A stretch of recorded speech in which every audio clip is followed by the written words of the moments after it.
Hello, welcome back to the channel. I'm Emma, and today I'm bringing you a really quick abs Pilates that is neck friendly. So if you find you can't do curl ups, like the crunches, things like that, you get neck pain, this one is for you.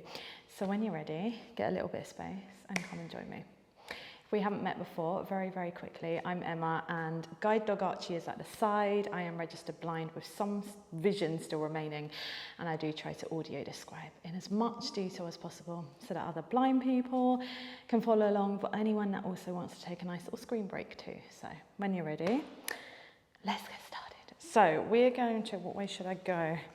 Maybe this way so I don't hit the plump. But we're going to shimmy right to the front of our mat, and we just want to warm up the abs a little bit. So we're going to have our feet planted into the floor right at the front of our mat, and the feet are going to be about a fist distance apart. The feet are not too close in towards us, they're not too far away, just nice comfortable distance.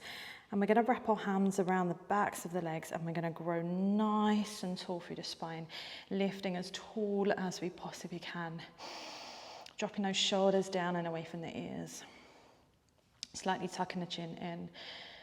I'm going to take a nice deep breath in through the nose as we grow a little taller. And as we breathe out, gently pull those abdominals in, feeling the belly button pulling away from our clothing. Breathing wide and full into our rib cage.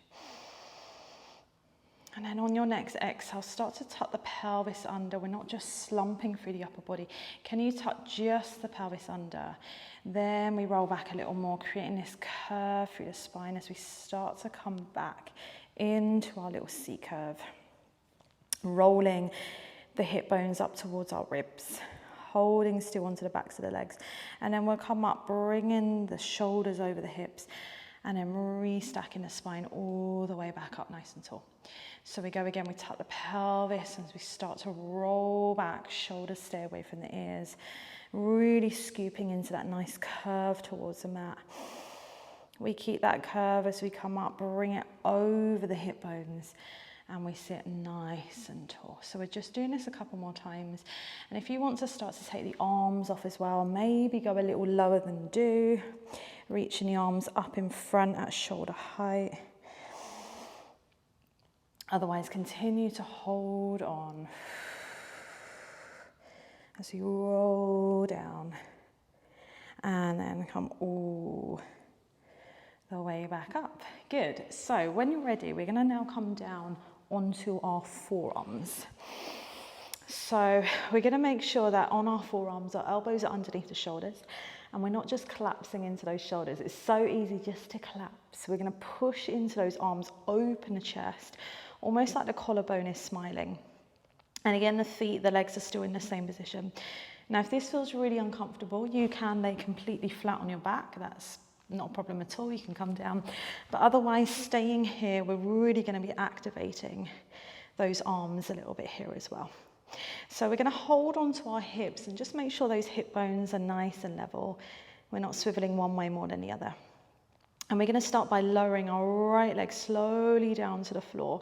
And as you do that and stretch it long, just hold those hips so that you can check whether anything's moving, because it shouldn't be.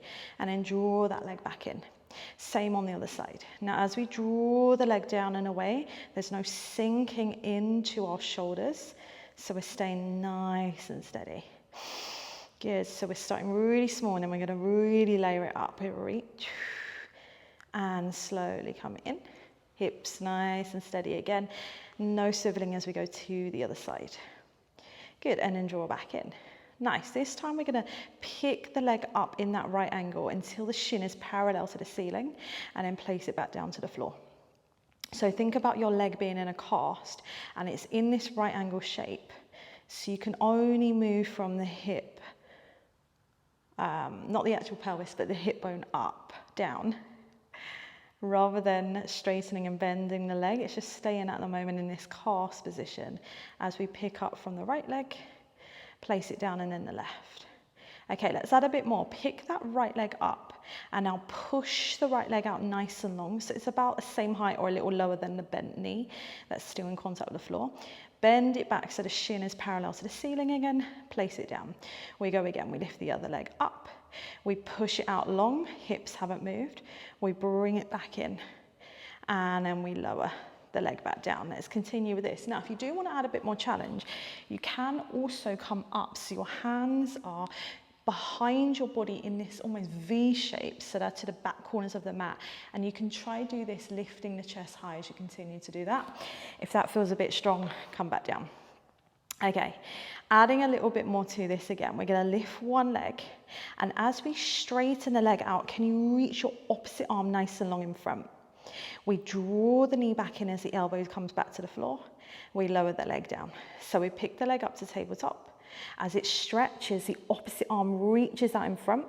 We're not tipping or leaning. We draw in and back down. So we're really testing our balance here and testing whether we can keep those abs nice and strong and not sink into the opposite side. Good. Place the leg down. When you're ready, this time we're going to lift one leg to tabletop. Pull the abs in, second leg now lift. So both legs are up in tabletop. I've got cramp in my feet. And we're going to stretch one leg down to the floor and then draw it back in. Then we stretch the other leg down to the floor and draw it back in. Now, I'm already starting to collapse into my shoulders, so we're making sure you're not doing the same. We're not sinking into those shoulders. And again, if you need to rest your head to the floor, you can do the same, or you can come back to the one we did before, one leg doing this at a time. We're just going to keep alternating, and if you're up on those forearms, we're going to add that little reach. So as you reach one leg, can we stretch the opposite arm and then draw back in? As we stretch the leg, reach the opposite arm by the side of the bent leg and come back in. Carry on with that. Again, breathe, hips are steady. How far can we stretch that leg out? Can we reach it to the other end of the room? Can we push the floor away a little bit more? Good, one more time each side.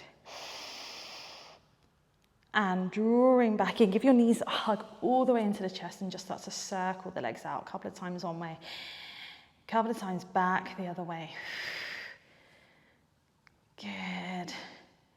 And then when you're ready, back onto those forearms with the legs now lifted if you can. If they need to be down, that's okay. If you want more challenge, you can have them straight, so you pick what you need. We're going to take one arm off, finding our balance again. Let me do the other arm, so it's the camera side. And we're going to start to pulse the arm for the 100. So again, you can be all the way down. And if you are all the way down, you might want to do both arms at the same time because you're supported. But if you're on your forearms, you're just doing that one arm at a time. So the arm is hovered just above the mat, and you're just imagining you're patting some water that's around you. And you're breathing in, 2, 3, 4, 5, and out. And you're trying to keep those legs really still. Now, if you have the legs straight, you're going to drop them lower and lower to the floor. If the knees are bent, you might want to keep them there, or you can bring them down. Let's switch to the other arms. So we'll change onto the other side. We're breathing in, 2, 3, 4, 5, and out. Remember, we're not sinking into the shoulder.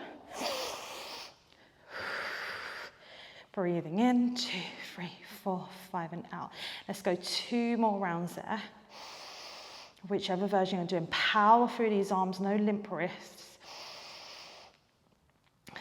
Good. Last round, breathing in, 2, 3, 4, 5, and out. Good, and then when you're ready, you can hug your legs all the way back into your chest again. Circle the legs a few times one way, back the other way. And then have a nice full body stretch, reaching from your fingers all the way down to your toes. Last little bit, we're going to do a little bit into the waist. So we are going to have our head on the floor now, and we're going to open the arms out to the side, palms facing up to the ceiling. We're going to squeeze the legs together nice and tight, feet are grounded to the mat. The inside of the feet, the legs are glued together. And we're going to roll our hips over to the right as we peel the left foot off of the mat and the left hip, rolling onto the outside of the right foot. Everything from the waist up is still glued on the mat. And then we come all the way back to the center. Now, if this doesn't feel quite strong enough, we're going to lift one leg, 2 legs, and we're going to have both legs up in our tabletop. If it's still not challenging enough, you can have your legs completely straight up to the ceiling. Either way, just focus on those hip bones leading the way. And as your waist has to work, you're getting this lovely opening, this lovely stretch, going through the upper body, through the arm, the chest. And you may find that one feels a bit tighter than the other, one side. You're feeling those legs zipping together. We're going to go a couple more times each side. And you're also, maybe if you're on wood floor like me, just noticing the texture change of the arms being on a different surface than the mat. It might be quite cool on the floor. Good, let's come back to the center. And let's again come back into a nice full body stretch, reaching from the fingers all the way down to the toes. Deep breath in, breathing out. And that is it, you are done. A nice quick one and a great one to do if you're finding that you're struggling with curl-ups, crunches. You want to work on those abdominals, but it's just not working with neck pain and back pain even. So yeah, let me know if you did enjoy it. Please do give it a thumbs up and subscribe if you haven't already. And I will see you next week for another one. Take care. Bye.